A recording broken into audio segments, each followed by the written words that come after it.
डोळ्यांची हो इंद्रायणी माझ्या व्यथेची गाथा हो तुका तुझ्या नखाची थोडी तरी सर तुका तुझ्या नखाची थोडी तरी सर। मित्र नमस्कार, मी सूर्यकांत डोलसे, पाटोदा, जिल्हा बीड। आपल्या सर्वांचं माझ्या सूर्यकांती लाईव्ह या यूट्यूब चॅनलवरती मनपूर्वक स्वागत करतो आहे। माझा हा सूर्यकांती लाईव्ह यूट्यूब चॅनल म्हणजे खास मराठी वात्रटिकांसाठी वाहिलेला पहिला आणि एकमेव यूट्यूब चॅनल आहे। गेल्या 30 वर्षातील शेकडो वात्रटिकांचा अनुभव माझ्या सूर्यकांती लाईव्ह या यूट्यूब चॅनलवरती आपण घेऊ शकता। तेव्हा बघूयात आणि ऐकूयात आजची वात्रटिका। आजची वात्रटिका आहे उपोषण वार्ता। सदरील वात्रटिका माझ्या दैनिक वात्रटिकाच्या 12 जून 2024च्या अंकावरती प्रसिद्ध झालेली आहे।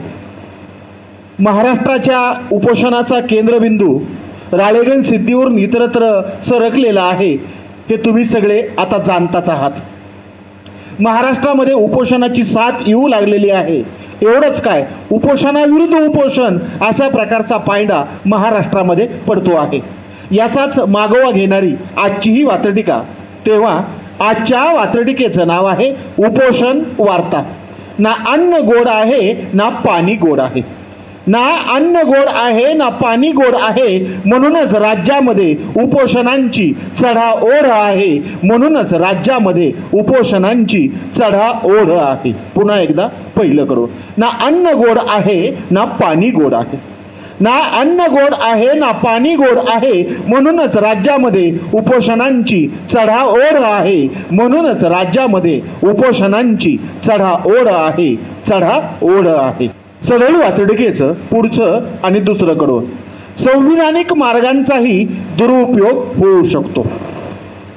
आपल्या न्याय मागण्यासाठी संविधानिक मार्गाचा वापर केला पाहिजे, पण त्याचा गैरवापर होऊ नये याची काळजी प्रत्येकानं घेतली पाहिजे।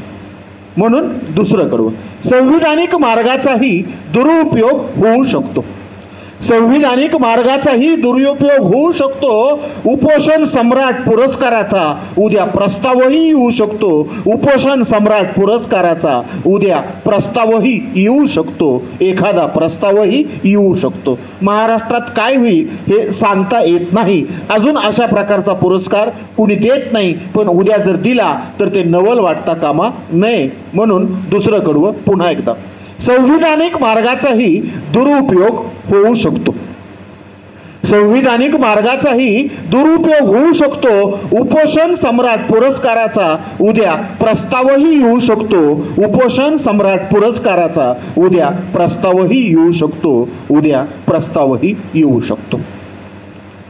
सदरील वात्रटिकेचं शेवटचं तिसरं आणि पुढचं कडवं, उपोषण हा न्याय्य मार्ग आहे।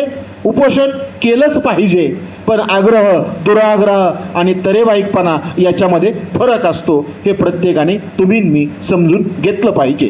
सदरील वात्रटिकेचं शेवटचं आणि तिसरं कडवं, कुणी आग्रही कुणी दुराग्रही, कुणी आग्रही कुणी दुराग्रही, कुणी तरेवाईक आहेत। कुणी आग्रही कुणी दुराग्रही कुणी तरेवाईक आहेत। अण्णांच्या उपोषणाच्या परंपरेचे राज्यात पाईक आहेत। अण्णांच्या उपोषणाच्या परंपरेचे राज्यात आता पाईक आहेत। राज्यात आता पाईक आहेत। पुन्हा एकदा शेवटचं आणि तिसरं कडवं, कारण स्वातंत्र्यापूर्वी उपोषण म्हटलं की राष्ट्रपिता महात्मा गांधी आठवायचे, आणि स्वातंत्र्योत्तर काळामध्ये महाराष्ट्रामध्ये अण्णा हजारे आठवतात जेव्हा उपोषणाचं नाव घेतलं जातं। पुन्हा एकदा तिसरं आणि शेवटचं कडवं, कुणी आग्रही कुणी दुराग्रही, कुणी आग्रही कुणी दुराग्रही, कुणी तरेवाईक आहेत। कुणी आग्रही कुणी दुराग्रही कुणी तरेवाईक आहेत। अण्णांच्या उपोषण परंपरेचे आता राज्यात पाईक आहेत। अण्णांच्या उपोषण परंपरेचे आता राज्यात पाईक आहेत।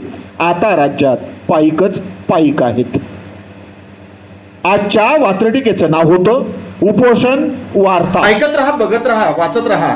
नवा दिवस नव्या वात्रटिका।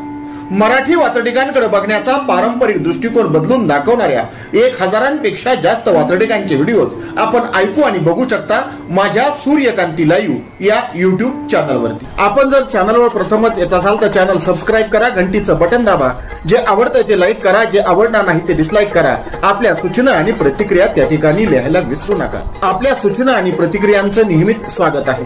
माझ्या कुठल्याही वात्रटिका इतरांशी शेअर करण्यासाठी कुठल्याही वेगळ्या परवानगीची गरज नाही। माझ्या सूर्यकांती लाईव्ह या युट्यूब चॅनलची लिंक इतरांशी शेअर करायला विसरू नका। ऐकत रहा, बघत रहा, वाचत रहा। नवा दिवस नव्या वात्रटिका। सूर्यकांती सूर्यकांती सूर्यकांती सूर्यकांती सूर्यकांती